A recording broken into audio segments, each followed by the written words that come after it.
Mga kababayan, imagine ninyo, isang senador ng Republika, dating PNP chief, hinahabol ng NBI sa loob mismo ng Senado.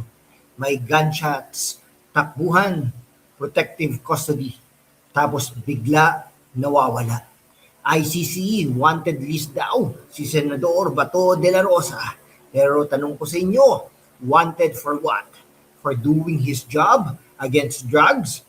O wanted kasi matapang siyang kalaban ng isang international body na feeling nila sila ang hari ng mundo? Wait for this. Bakit ngayon pa? Habang ang Pilipinas ay may sariling konstitusyon at Supreme Court, sino ba talaga ang nanggugulo? Buckle up. This is couple of minutes. Deep dive will shock you, make you laugh, and hopefully make you think like a true Filipino patriot. Like and subscribe na para hindi ka maiwan sa kwento. Tara na! Balik tayo sa simula. Noong 2016 to 2018, si Bato ang PNP chief under President Duterte. Ang utos, labanan ang droga na pumatay sa libo-libong pamilya, mga kabataan na adik, pusher na sumisira sa susunod na henerasyon. Resulta, crime rate drop drastically sa maraming lugar. Ngayon, ICC nag-issue ng warrant for crimes against humanity. 32 incidents cited. Pero ang tanong, bakit selective? Bakit walang ICC warrants for Chinese aggression sa West Philippine Sea? Bakit walang para sa corruption scandals na bilyon-bilyon ang nawawala? Sino ba ang ICC? Isang court na walang police force, umaasa sa member states. Pero tayo nga, withdraw na tayo sa Rome Statute noong 2019. Yet, they still claim jurisdiction. Parang ex na ayaw tanggapin na tapos na. Parang yung ex na di pa rin makamove on, nagsisend pa rin ng scene kahit black na. Let's analyze mga kaibigan. Senate protective custody is not new. Institutional integrity ito. Kapag hinahabol ang isang senador sa loob ng Kongreso, parang sinasaktan mo ang buong legislative branch. Bato didn't run away permanently. He sought protection para hindi maging president. This is not justice. It's lawfare. Selective prosecution. Habang ang drug lords at corrupt officials ay nasa poder pa rin. Ang mga pulis at opisyal na nagsuserve sa bayan ang tinatarget. Real life example, mga victims ng droga. Ilang pamilya ang nawalan ng anak dahil sa shabu. Tapos ang ICC parang sila lang ang may monopolyo sa human rights. ICC wants Bato. Bakit? May quota ba sila ng Filipino heroes na dapat iharas? Mga kaibigan, no? Some ay may accountability daw. Ano? Accountability starts at home, mga kaibigan. Sa ating justice system at hindi sa ibang bayan. Hindi dun sa Netherlands, hindi dun sa ICC na mga foreigners po ang judges. Hindi po ganoon.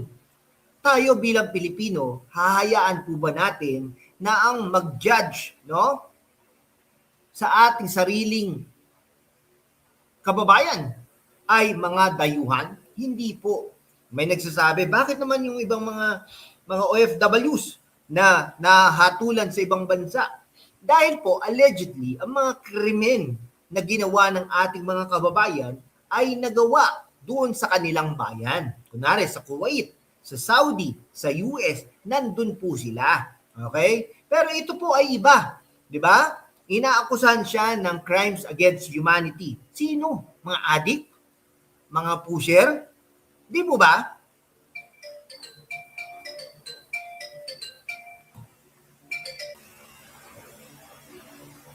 Okay, ICC wants Bato. Bakit? May quota ba sila ng mga Filipino heroes na dapat iharas?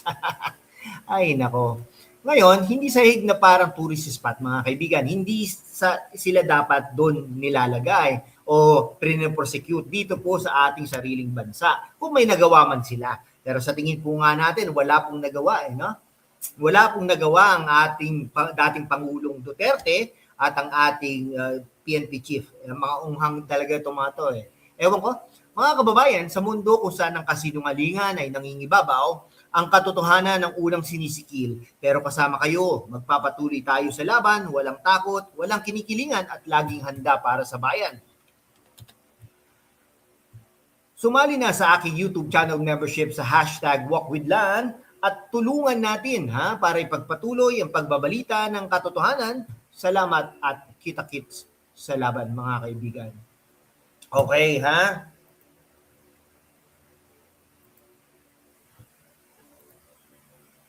Okay, ngayon, may nagsasabi na sumuko na lang daw for peace mga kaibigan. Sandali pa, may i-check lang po tayo.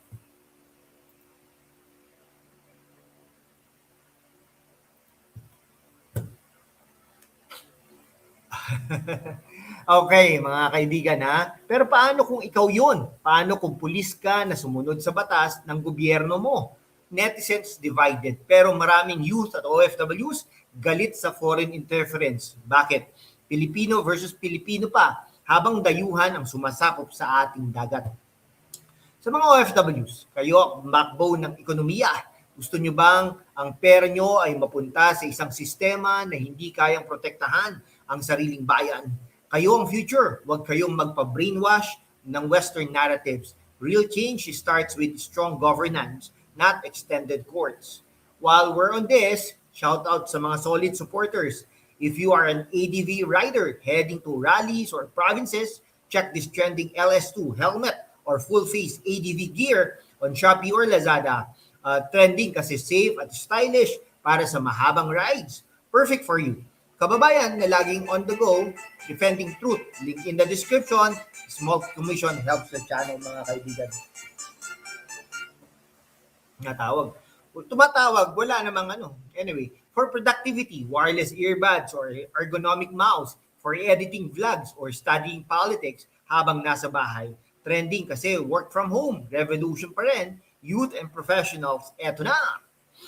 Home essentials, robot vacuum para may time ka pa maging informed citizen. Pet lovers, dog cat, automatic feeder, trending para alagaan pa rin ang aso't pusa kahit busy sa bayan issues. Fashion, streetwear na may Philippine pride prints on Zalora. Tech gadgets, power banks for long Senate, watch sessions mga kaibigan.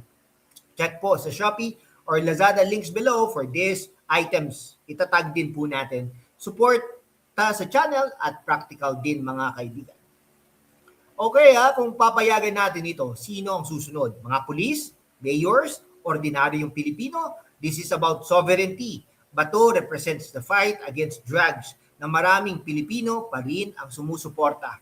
Tayo ang Pilipinas, hindi tayo colony ng kahit sino. Ipagtanggol natin ang ating bayan, ang ating batas, ang ating future. Like, share, comment. Bato is strong on your thoughts. Subscribe, hit the bell, join membership. Ito si Lan ng #WalkWithLan.